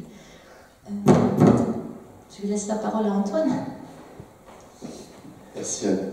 Oui, je vais simplement dire un petit mot assez rapide d'une partie qui est une des spécificités peut-être de la grande grammaire du français. On a une section entière qui est consacrée, un chapitre entier qui est consacré à la ponctuation, et dans ce chapitre-là, ponctuation et code de l'écrit, on a une section consacrée aux écritures numériques. Ces écritures numériques, elles sont présentes évidemment dans cette section 25, mais en fait, on en trouve dans toute la grammaire, puisqu'elles sont des sources d'exemples qu'on utilise pour illustrer des phénomènes linguistiques qui ne sont pas spécifiquement liés aux écritures numériques. Donc, on va par exemple avoir des sources telles que des sites institutionnels et officiels qui peuvent illustrer, comme le premier exemple, que triste est la fête, des phénomènes d'inversion du sujet, enfin de postposition du sujet. On va trouver également des exemples de cas restrictifs empruntés au Monde, au site du journal Le Monde, et puis même un emprunt au site culture.gouv.fr, voilà, sur les accords de l'adjectif. Donc on a un premier ensemble de sources qui sont donc des sites institutionnels et officiels et qu'on utilise partout dans la grammaire. Bien évidemment, les réseaux sociaux et des sites non institutionnels sont aussi utilisés. Twitter en particulier a été une source importante d'exemples, mais des sites également comme Amis de la Terre, où on voit par exemple un phénomène de point médian qui a été collecté ici, qui est donc présent au chapitre ponctuation. Et puis après, bien sûr, on va trouver notamment grâce à Twitter ou au corpus de SMS, puisqu'on a On a utilisé également, on avait accès au grand corpus de SMS collecté en France, en Europe en général, en France et en Belgique, donc le corpus 88 000 SMS notamment, dans lequel on a puisé un certain nombre d'exemples. Et puis, donc je disais réseaux sociaux, puisqu'on va par exemple trouver sur Twitter un exemple qui illustre un certain nombre de phénomènes qui là, pour le coup, sont plutôt spécifiques. En tout cas, ils sont observés massivement dans les écritures numériques. Donc c'est l'exemple « moi c'est moi et les autres c'est les autres », quoi, je m'en fous de leur vie. Voilà, on voit ici un grand nombre de ce qu'on appelait les néographies, c'est-à-dire des graphies, là pour le coup, fréquemment liées aux écritures numériques. Et donc ce type d'exemple va faire l'objet d'un traitement particulier dans le chapitre 25, puisqu'on va consacrer, j'y reviendrai dans un instant, un certain nombre d'analyses aux phénomènes orthographiques. Voilà, les réseaux sociaux sont une des sources importantes de nos exemples, avec Twitter notamment. Et puis, je parlais des SMS il y a un instant, donc les SMS dans les corpus voilà, sont des sources pour illustrer des phénomènes orthographiques tels que les réduplications de voyelles ou justement des phénomènes de ponctuation ou d'absence de ponctuation. Et bien sûr, nous parlons également des émojis, alors qui ici s'affichent sous une forme monochrome, mais je pense que vous les reconnaissez malgré tout. Des émojis qu'on va rencontrer parfois, qui vont simplement répéter des éléments de sens qui sont déjà exprimés par ailleurs. Donc c'est le cas notamment du premier exemple avec alors l'emoji qui n'est peut-être pas très bien affiché ici, mais en tout cas c'était plutôt un emoji qui exprimait la surprise au départ. Dans la version de notre diaporama, ici on ne voit pas très bien, il a les joues rouges, enfin peu importe. En tous les cas, il exprime quelque chose qui était répété par la réduplication des points d'interrogation, autrement dit une forme de surprise surmarquée par l'emoji. Et puis à l'inverse, on va trouver des exemples, donc, comme l'emoji désappointé ou déçu de l'exemple suivant, « Ma mère écoute Bob Marley », qui là constitue un ajout de sens. Alors, ajout de sens, la déception, on ne sait pas très bien sur quoi elle porte, si c'est sur le fait que la mère écoute Bob Marley ou si c'est sur Bob Marley lui-même. Enfin, en tous les cas, on a des exemples comme ça d'émojis, évidemment, assez nombreux dans la partie 25. Alors, je parlais justement d'orthographe, puisque donc, on a une section qui est consacrée au code de l'écrit. On va avoir un certain nombre de phénomènes qu'on a observés d'écriture compacte.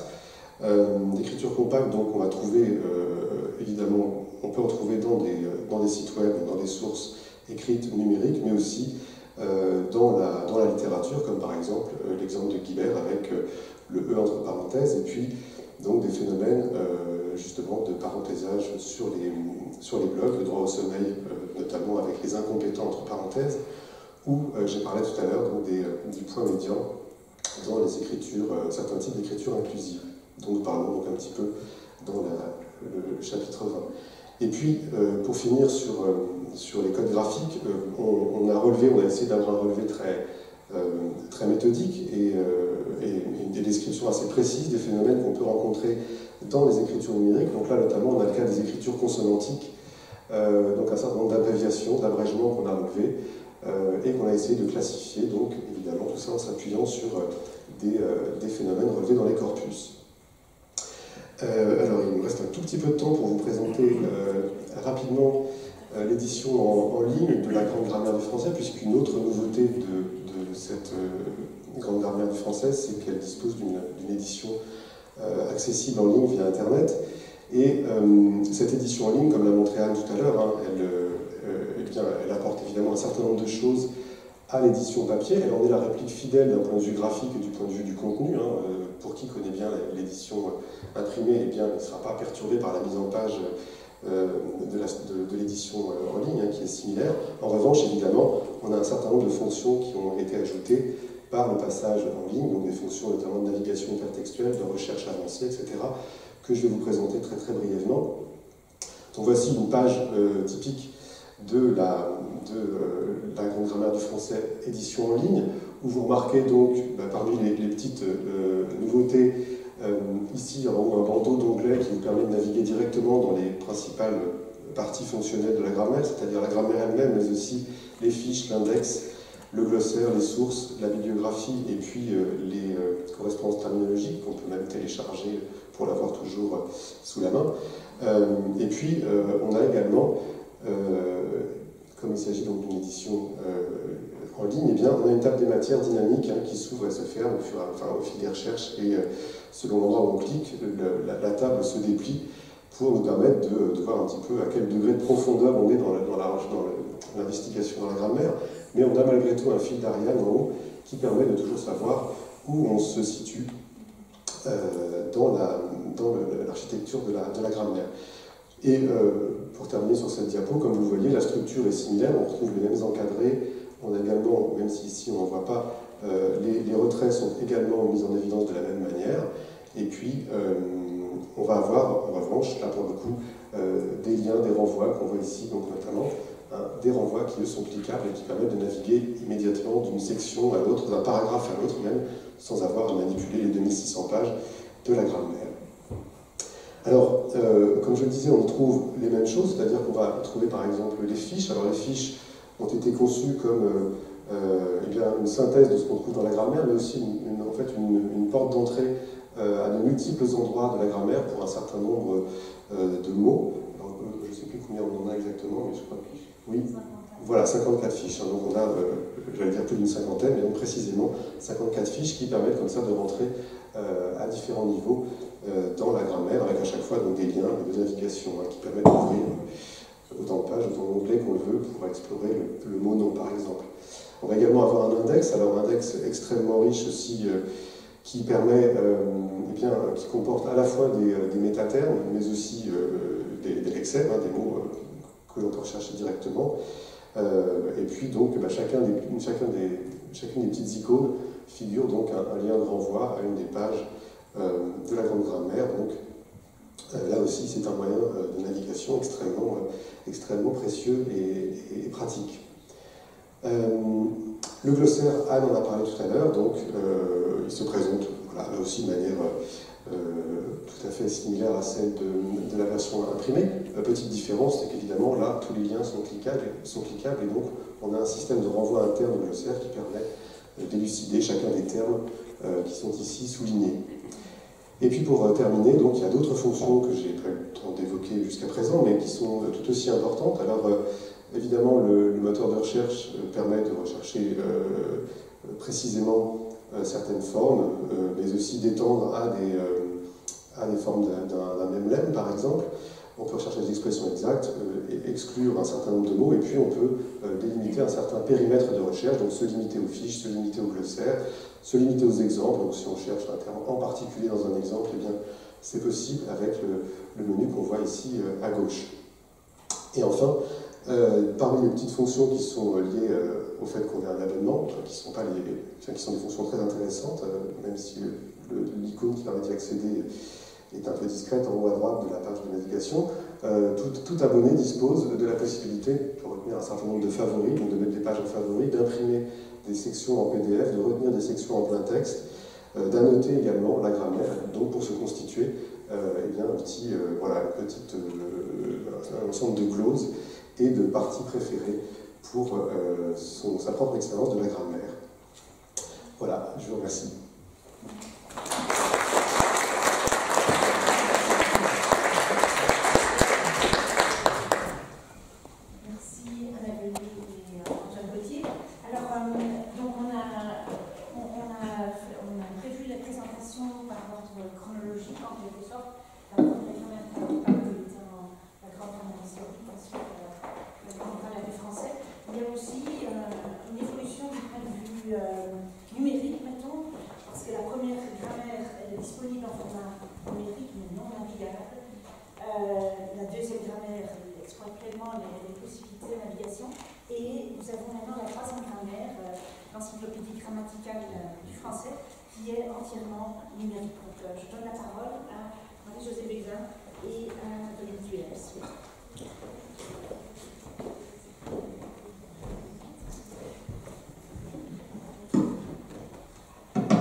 partie de l'après-midi, nous allons vous donner un aperçu de ce qu'est l'encyclopédie grammaticale du français.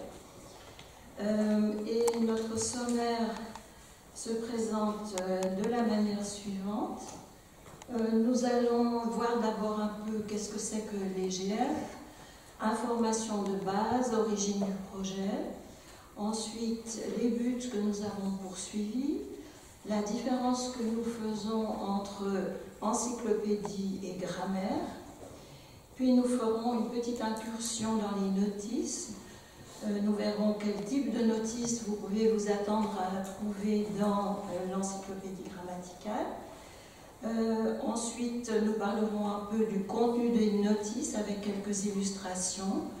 Nous dirons un bref mot de la table des matières. Vous avez vu qu'elle figure avec des guillemets parce que la table des matières est assez spéciale chez nous, donc ce n'est pas un point de départ, mais un point d'arrivée, pour un objectif plus précisément. Puis, dernier point, état de développement, perspective d'avenir. Alors, information de base tout d'abord. Notre projet, au contraire des deux grandes réalisations qui viennent de vous être présentées, est un projet en cours, c'est un projet de longue haleine et qui est exclusivement numérique. Il est hébergé sur le site encyclogramme.fr. Vous pouvez entrer ça dans votre navigateur et vous tombez sur le site. Et ce site est ouvert au public depuis le 16 août 2015. Donc au début, sauf erreur, nous avions 5 notices en ligne. Il est en accès libre et gratuit, sans inscription, sans annonce ni publicité. Les notices sont consultables de deux manières. Elles peuvent être consultées en ligne au format HTML ou bien sous forme de documents PDF qui sont téléchargeables librement. Donc là aussi, si vous le souhaitez, vous pouvez charger le PDF et puis le garder sur votre disque dur. Il y a des outils de recherche aussi moins sophistiqués que, bien sûr, ce qui a été fait chez Actes Sud et que vient nous présenter Antoine Gauthier, mais ces outils de recherche vous permettent de faire des requêtes au sein même de chaque notice ou sur toute la base ou via l'index terminologique.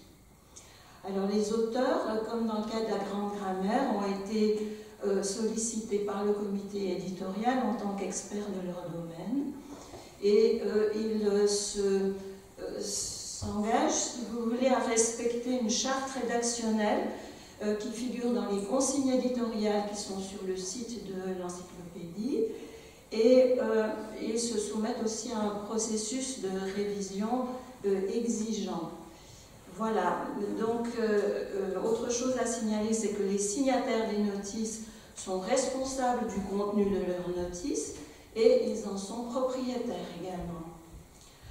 Alors, je voudrais signaler que sur Internet, évidemment, on trouve beaucoup de choses, y compris en matière linguistique, et l'encyclopédie grammaticale du français ne doit pas être confondue, bien entendu, avec d'autres entreprises comme Wikipédia ou Frakoff ou d'autres choses de ce genre. Voilà. Alors, le développement des GF repose essentiellement sur l'engagement personnel de ses contributeurs. Toutefois, il a reçu le soutien d'un certain nombre d'institutions universitaires ou d'organismes de recherche que nous remercions bien sûr très sincèrement. Et pour plus de détails, vous pouvez aller voir qu'est-ce que les GF sur le site Encyclogramme. Vous pouvez lire aussi l'article de Dominique Willems dans les travaux de linguistique 63 2011. Il y a aussi un article en ligne de Christophe Benzitoun intitulé « Sortir la grammaire du cadre scolaire, un projet pour explorer la langue française » qui présente les objectifs de l'EGF. Il est paru également dans Romanesque 45 en 2020 un article du comité éditorial intitulé « Pour une linguistique cumulative » et c'est un objectif, disons, qui caractérise bien notre projet. Et puis enfin, un compte-rendu de Jacques François paru récemment dans le bulletin de la Société linguistique de Paris. Voilà, et je donne la parole à Dominique pour nous parler de l'origine du projet. Alors, le projet EGF a été initié par Claire Blanche Bélis, Marie-Josée Béglin et moi-même en septembre 2003 déjà, réunis à Aix-en-Provence. Et sa réalisation a été précédée d'une longue phase de travaux préparatoires. Le décès prématuré de Claire Blanche Bélis a été pour nous, nul ne s'en étonne pas bien sûr, une épreuve difficile à surmonter et on a mis un peu de temps à reprendre les travaux. Le comité éditorial s'est étoffé au cours des années. En gros, il y a une génération de professeurs émérites qui consacrent une bonne partie de leur temps à l'EGF, et puis une relève de jeunes collègues aptes à reprendre le flambeau. Et comme vous verrez, comme vous voyez, les trois pays qui étaient impliqués dès le départ, la France, la Belgique et la Suisse, restent représentés dans le comité éditorial. Quelles étaient les raisons de commencer avec l'encyclopédie? Quels étaient les constats de départ? Le projet résulte au fond d'une série de réflexions en commun sur la linguistique française au moment où cette discipline s'ouvre largement à la recherche interdisciplinaire, informatique, neurolinguistique, etc. Alors nous avons remarqué qu'il y avait quand même une très grande quantité de travaux descriptifs, surtout au XXe siècle au fond, sur le français, mais qu'il y avait dans l'ensemble un manque de visibilité et un certain manque d'effets cumulatifs. Ceci nous était un peu inspiré aussi par la lecture de pas mal de thèses de doctorat, où le candidat reprend à zéro, ou d'autre part limite l'état des lieux aux productions relevant d'un seul et même cadre théorique. Donc il nous semblait y avoir un manque d'effet cumulatif. Aussi l'éclatement et parfois la redondance des recherches, un dialogue un peu trop rare, selon nous, entre les modèles concurrents. Nous constations également une absence de données suffisantes. On a pas mal amélioré cette problématique, mais il reste toujours encore un manque de données, en particulier en ce qui concerne l'oral. Absence de données suffisantes en quantité et en qualité, manque de bibliographie commode et minimalement exhaustive, aussi un manque de bilan aisément accessible qui nous aiderait, nous linguistes, à découvrir les zones d'ombre, donc les parties de la langue qui sont moins bien décrites, les zones d'ombre dans la recherche, et à identifier par exemple des sujets de thèse utiles. Donc pour nous, il est très important aussi de noter ce qui n'a pas encore été fait, ce qu'il faudrait à tout prix faire dans l'avenir. Donc il y a un certain manque de systématicité dans le relevé des analyses sur lesquelles tout le monde semble d'accord. Ça aussi, on voit souvent des divergences, mais sur ce que tout le monde est d'accord pour dire, ça sont des éléments propres à la linguistique française, on n'a pas nécessairement ces relevés. Donc, quels sont les buts poursuivis par l'encyclopédie? On cherche, au fond, à faire une synthèse des savoirs grammaticaux qui aurait pour vocation de rappeler le contenu des études importantes. Souvent, il y a des travaux essentiels, mais qui disparaissent ou dont on n'entend plus parler. C'est important de reprendre les études importantes dans chaque domaine, de dresser un tableau des principales positions en présence et de faire la somme des acquis descriptifs qui peuvent être tenus pour des connaissances solides, voire incontestable. Par exemple, pour le rappel d'études importantes, enfin, nous avons travaillé sur les verbes faibles, il était important, je pense, de rappeler l'importance de Urumson ou de Émile Benveniste pour la description de ce type de verbe. Pour la transitivité, il n'est pas inutile de rappeler l'apport très important de Blinkenberg, par exemple, sur la transitivité, etc. Des travaux qui, parfois, ne sont plus suffisamment consultés. Oui. Tout cela suppose une mémoire des grands travaux du passé et surtout alors une sélection critique des travaux existants, une réflexion sur les pratiques d'analyse et sur les présupposés théoriques. Et finalement, un effort d'explicitation méthodologique. Il s'agit de dresser un tableau des positions en présence en vue de décloisonner les pratiques de recherche. Il faut valoriser les études existantes, mais aussi proposer toutes les approches proposées pour l'un ou l'autre thème. Dans l'encyclopédie, nous essayons aussi de réserver une place très importante aux données. Dans les notices ici prêtes, les auteurs sont invités à évaluer la sélection des données dans les travaux dont ils rendent compte. Nous avons les travaux, mais il n'y a pas toujours le lien avec les données qui ont été utilisées pour décrire cette partie de la grammaire. Donc, évaluer la sélection des données et confronter aussi les descriptions existantes aux données attestées dans les corpus écrits et oraux. Ainsi, par exemple, on l'a déjà vu tout à l'heure pour la grammaire, dans une notice qui traiterait des emplois pronominaux de personnes, la consigne donnée à l'auteur serait de confronter les descriptions disponibles aux faits fournis par les corpus oraux. Ici, dans l'encadré, vous avez 3 emplois qui sont issus du corpus Offrom, qui est un corpus de français parlé de Suisse romand. Même si nous ne disposons pas encore de corpus oraux suffisants en quantité et en qualité, nous cherchons à stimuler l'intégration des données orales. Et, chose importante aussi, il faut identifier les recherches qui restent à faire.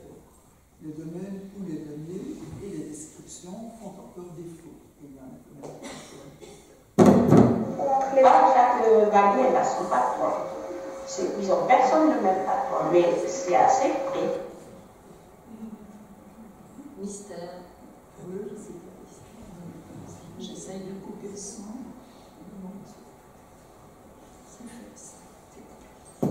Le public visé est peut-être un peu plus ciblé que pour la grande grammaire.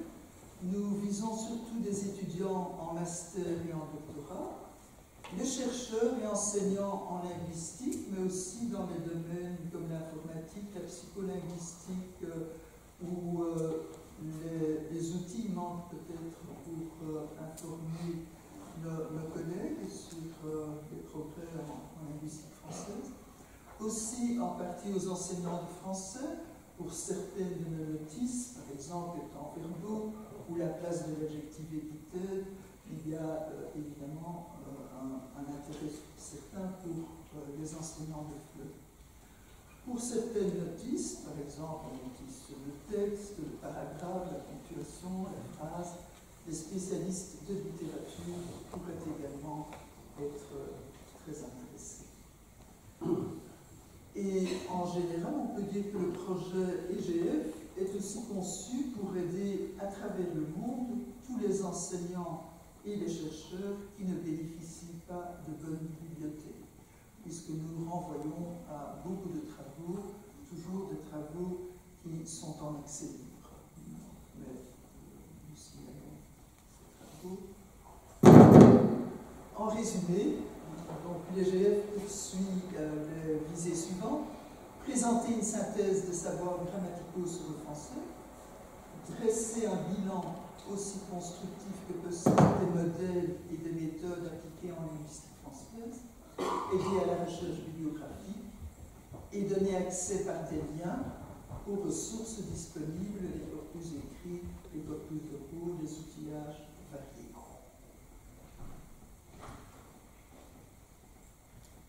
La différence entre une encyclopédie et la grammaire, bon, j'ai longuement parlé, mais mettons que la grammaire sélectionne ou propose un modèle et l'illustre par des données et privilégie, dans la mesure du possible, les données standards, quitte à inclure dans un second temps la variation. L'encyclopédie, elle, est tout à fait complémentaire dans la mesure où elle fait le tour et le bilan des principaux modèles pour chaque domaine traité, mesure leur degré d'adéquation aux données. Donc pour chaque théorie, nous allons voir si la théorie rend compte des données ou s'il y a des données qui tombent en dehors de la théorie. Présente l'état actuel des problématiques, les controverses, les connaissances partagées et les divergences. Les démarches se complètent et au fond l'encyclopédie reprend un petit peu la grammaire critique de Linné qui lui aussi ajoutait la présentation des divers modèles à sa grammaire. Les démarches se complètent, il faut donner, pensons-nous, aux futures générations de chercheurs le maximum d'outils possibles. C'est complémentaire par rapport à ce qui a été présenté jusqu'à présent. Et je laisse la parole à Marie-Josée pour les notices. Voilà, donc nous allons parler un petit peu maintenant des notices. Alors, comme je vous l'avais annoncé, tout d'abord les types de notices. En gros, disons, l'encyclopédie contient des notices descriptives de deux types, descriptives ou théoriques. Donc, dans les notices descriptives, vous aurez des notices portant sur un objet de l'analyse grammaticale, que ce soit une structure, les clivés, l'inversion du sujet critique, l'interrogation directe, une catégorie, il y a une notice préposition, nom propre, interjection, ou un type d'unité, phrase, paragraphe, ponctuation. Dans les notices théoriques, nous en distinguons de deux types, des notices que nous appelons notionnelles, qui vont porter sur un concept utilisé comme instrument de description, par exemple langue et variation, réaction, construction. Et puis, ça c'est un point un peu particulier qui spécifie l'encyclopédie, nous avons également des notices structurantes qui sont rédigées par le comité éditorial et qui proposent un classement rationnel des faits grammaticaux dans le cadre de la table des matières. Par exemple, notre notice catégorie, structure majeure versus régularité transversale, et puis une qui est en travail en ce moment, micro versus macro-syntaxe. Voilà, sont aussi prévues à terme des notices qui présentent des outils de modélisation utiles pour la description du français. Par exemple, il y a une notice sur les grammaires catégorielles qui est actuellement en révision. Je passe maintenant au contenu des notices. Donc ici, vous avez à l'écran un sommaire de notices qui est celui de la notice clivée et qui peut donner un bon exemple de ce que vous pouvez trouver dans les notices de l'encyclopédie. Et vous allez trouver assez souvent, au début, un découpage du domaine. Et puis ensuite, vous allez trouver des références bibliographiques importantes. Vous allez trouver ensuite un sommaire sur les analyses, un sommaire, donc un paragraphe, une rubrique sur les analyses descriptives, et enfin études contrastives. Donc j'entrerai un peu plus en détail après sur la bibliographie et sur le contenu des analyses descriptives. Donc disons, c'est la démarche que nous imposons, parfois une démarche parfois difficile et exigeante, que nous suggérons, je ne vais pas dire imposer, mais que nous suggérons fortement aux auteurs qui acceptent de travailler avec nous. Donc, vous voyez par exemple pour cette notice privée, le découpage du domaine, eh bien il y aura bien entendu la définition de la structure, le prototype, mais aussi une mise en perspective avec les constructions homonymes, l'extension de l'inventaire, etc., etc. Voilà. Et nous insistons aussi beaucoup sur les études contrastives quand elles existent. Alors elles ne sont pas présentées en détail dans l'encyclopédie, mais nous demandons aux auteurs de se renseigner s'il existe des choses à signaler, que ça puisse au moins être, que l'existence de telles études puisse au moins être signalée dans la notice et que les lecteurs puissent s'y reporter s'ils le souhaitent. Voilà, et puis autre chose sur quoi je vais insister, c'est que ces sommaires servent aussi de volet de navigation. Donc vous cliquez, là je ne suis pas sur la base mais je suis sur la diapo, mais si vous êtes dans la base, vous cliquez sur n'importe laquelle de ces rubriques et vous tombez directement dans la partie du texte qui est concernée. Voilà, nos notices contiennent aussi des mises au point sur la terminologie. Donc dans les GF, les auteurs de notices sont libres de leur choix terminologique. Il leur est cependant demandé de réserver une place aux autres terminologies en circulation. Donc je vais illustrer ça avec deux notices, les pronoms personnels critiques et l'opposition massif comptable, mais vous pourriez aussi aller regarder sous cet angle les notices dislocation ou onomatopée, où vous trouveriez de telles discussions également. Alors, vous voyez qu'à propos des critiques, on en a parlé tout à l'heure, il y a cette terminologie assez abondante. Dans la grande grammaire, vous avez dit fort et faible. Voilà donc des terminologies qui parfois se fondent surtout sur la phonologie, hein, et puis d'autres terminologies comme conjoint, disjoint, clitique, enclitique, proclitique, etc., qui mélangent plus la référence à la phonologie et aux possibilités accentuelles, mais aussi référence à la syntaxe, à la distribution syntaxique, conjoint, donc ça c'est conjoint à quelque chose. Alors, la notice va donner un petit aperçu de cette terminologie qui peut aider les gens qui découvrent un domaine. Même chose dans le cas de massif comptable, il y a toute une terminologie qui est assez difficile et délicate. Donc ici, il n'est pas du tout le but cet après-midi d'aller loin dans le commentaire, mais si vous voulez, vous avez dans la notice massif comptable toute une discussion, les avantages respectifs de massif comptable et puis non dénombrable, dénombrable, avantages et inconvénients respectifs, ils en ont tous les deux. Et puis vous avez aussi l'introduction de cette terminologie localité, mutation, continu, discontinu, massif, numératif, qui vient directement de Damoretti-Pichon, qui a été reprise par Wilmette, et puis ensuite, en plus, cette opposition discret versus dense, qui a été introduite par, je crois que Lioli, suivi par Wilmette, suivi également par Georges Cléder, pour distinguer entre la perception d'une part et du réel et la restitution d'autre part. Donc vous voyez toute cette discussion compliquée, vous trouverez des aperçus dans la notice concernée. Maintenant, pour chaque notice, il est demandé aux auteurs de donner quelques références qu'eux-mêmes jugent très importantes, essentielles, importantes par le rôle qu'elles ont joué dans l'histoire de la discipline, mais aussi importantes parce qu'elles sont des bonnes portes d'entrée pour des gens qui découvrent le sujet. Donc vous aurez ces quelques références, comme ici Guillaume, Bender, Connery, Barcelot et Bresse et de Swart pour l'aspect verbal. Donc vous aurez ces quelques références qui seront signalées avec chacune un bref commentaire sur le contenu. Et puis vous aurez bien entendu une bibliographie plus complète à la fin qui reprendra les travaux qui ont été utilisés pour la rédaction de la notice.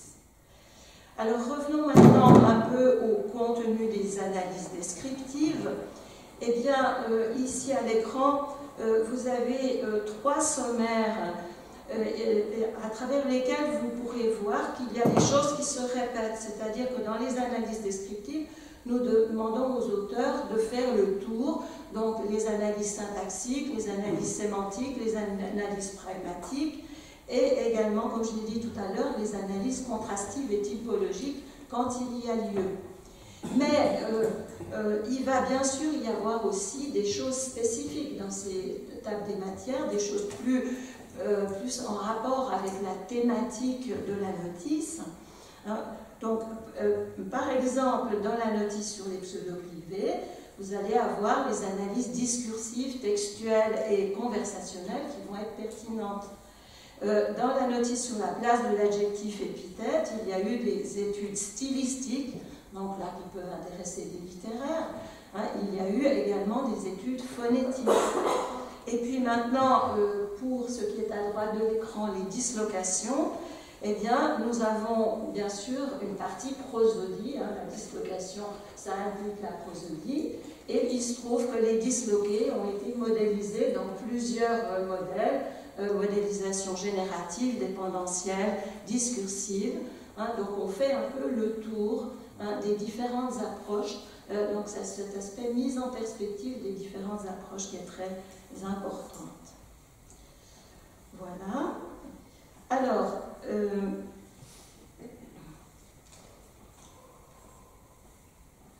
voilà. Donc nous arrivons maintenant, c'est juste, oui, aux planches sonores. Depuis l'origine du projet EGF, nous avions prévu de mettre des illustrations, donc des planches sonores. Donc ici, je vous en fais juste entendre une qui correspond au tracé. Donc là, je vais tourner. Ah oui, mais c'est toi qui dois la...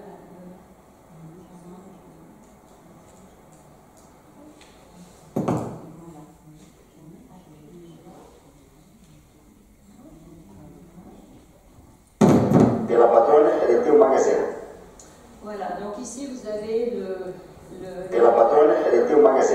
Et la patronne, elle était au magasin, donc l'illustration peut aller assez vite. Et la patronne, elle était au magasin. Voilà, puisque Anne a donné des exemples un petit peu du même type tout à l'heure, on ne va pas insister.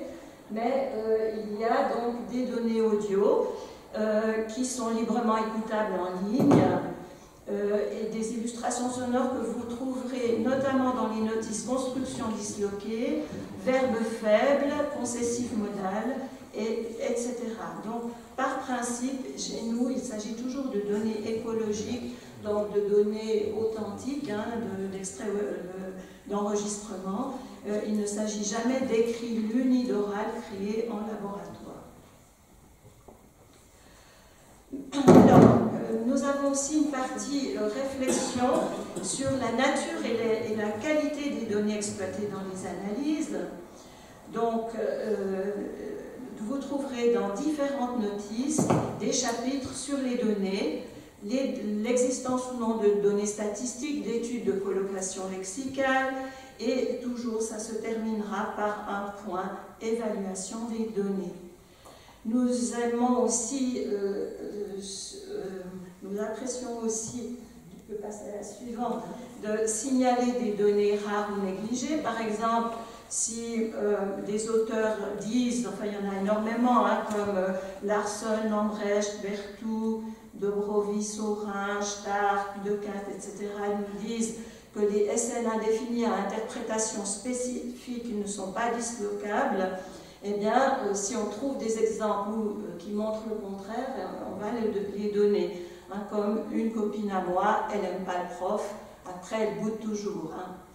Voilà, donc pour nous, Si vous voulez, l'IGF, l'entreprise Encyclopédie Grammaticale, n'a pas de rapport avec les normes prescriptives, puisqu'il s'agit de rendre compte d'études, mais la façon dont est traitée la question des données a un impact sur les normes descriptives en signalant la fermeture de certaines études sur des faits prescriptifs ou sur des phénomènes socialement sélectionnés.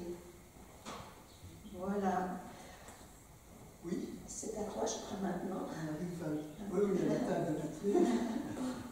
Table de matière que nous avons mis entre guillemets parce que c'est la partie qui est en continue élaboration. Donc au lieu d'une table de matière, on pourrait parler de la cartographie d'un chantier en cours. Donc c'est une structure arborescente adaptable. Elle est provisoire, dynamique et en adaptation continuelle. La table de matière, c'est l'objectif à long terme, c'est un point d'arrivée et non le point de départ du projet. C'est-à-dire que selon les notices qui arrivent, par exemple, une fois que nous avons une notice sur les interjections, on attend une notice sur les particules énonciatives, nous pourrons construire une brève notice de synthèse qui pourra faire le bilan de la coexistence de ces deux types de catégories. Donc on n'a pas de cadre descriptif commun préétabli. La cohérence est destinée à se construire petit à petit. Donc, nous laissons les auteurs libres dans leur description et c'est par après que nous allons élaborer la table de matière. Évidemment, nous avons besoin d'une table de matière pour travailler, pour voir les notices qui sont remplies, celles qui doivent absolument être remplies en premier lieu. Et nous avons un compromis entre deux principes de classement, le découpage traditionnel du domaine grammatical et des perspectives de redécoupage sur des bases plus robustes et cohérentes. Par exemple, dans notre notice catégorie, nous montrons que les catégories, au fond, émanent de leur comportement syntaxique et sémantique et qu'on peut difficilement, a priori, établir des catégories. Les notices structurantes et récapitulatives sont actuellement en travail, donc nous avons plusieurs notices qui nous permettent d'expliquer notre table de matière. Mais la table de matière, pour l'instant, n'est pas du tout aboutie ni terminée, elle est en voie de constitution. Quel est l'état de développement de l'encyclopédie? Nous avons pour l'instant 37 notices en ligne, cela représente un nombre de pages de 1459 pages. Il y a 6 notices qui sont en révision pour l'instant, il y en a 15 qui sont en préparation. Et la fréquentation moyenne du site, c'est de 4500 consultations par mois. Nombre d'accès aux notices. Donc, nous sommes tout de même un peu lus ici, tout petit peu. Les lecteurs sont évidemment invités à faire part de leurs remarques, vous aussi, bien sûr, de faire part des remarques aux auteurs. On peut imprimer le PDF, votre notice en rapport, adresser vos remarques. On peut s'inscrire pour recevoir les avis de mise à jour. Vous pouvez suivre l'évolution de l'encyclopédie, envoyer vos critiques, puisque notre idée, c'est de remanier nos notices au fur et à mesure des critiques et des nouveautés dans les domaines. Donc, c'est l'avantage de ne pas imprimer quelque chose, c'est qu'on peut continuellement adapter et renouveler. Voilà, donc je récapitule, nous en avons terminé dans la minute qui vient. Donc les principes moteurs de notre projet, c'est cette ambition de synthèse, de bilan épistémologique large et autant que possible sans exclusive, un souci d'adéquation descriptive, une démarche qui est plutôt inductive, bottom-up, qu'il s'agisse de description, d'élaboration des catégories, une cohérence théorique qui est envisagée comme un but, et la volonté d'identifier les domaines de la linguistique française qui restent à couvrir, à illustrer ou à débattre. Donc, si vous voulez, c'est une entreprise alternative mettant l'accent sur ce que les grammaires ne font pas et n'ont d'ailleurs pas vocation de faire. Et pour donner le dernier mot à un écrivain, je vous lis ce petit passage de Brantôme. « Je sais bien que j'entreprends une grande œuvre et que je n'aurais jamais fait si j'en voulais montrer la fin, mais pourtant j'en escrirai ce que je pourrai, et que quand je n'en pourrai plus, je quitterai ma plume au diable ou à quelque bon compagnon qui la reprendra. » Voilà, l'appel est lancé.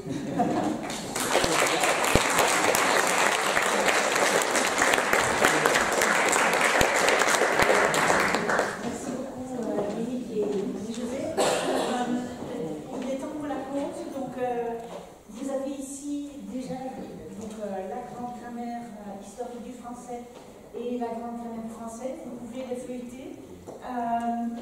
Donc, vous aurez aussi, durant la pause, vous aurez le temps d'échanger avec les auteurs qui sont ici. Alors, je signale aussi deux critères.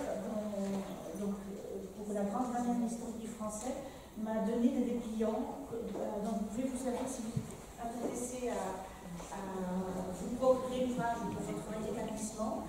Il y a une déduction de 20% qui est donnée à l'occasion de ce symposium. Je vais simplement déposer ça ici. Et donc, si vous êtes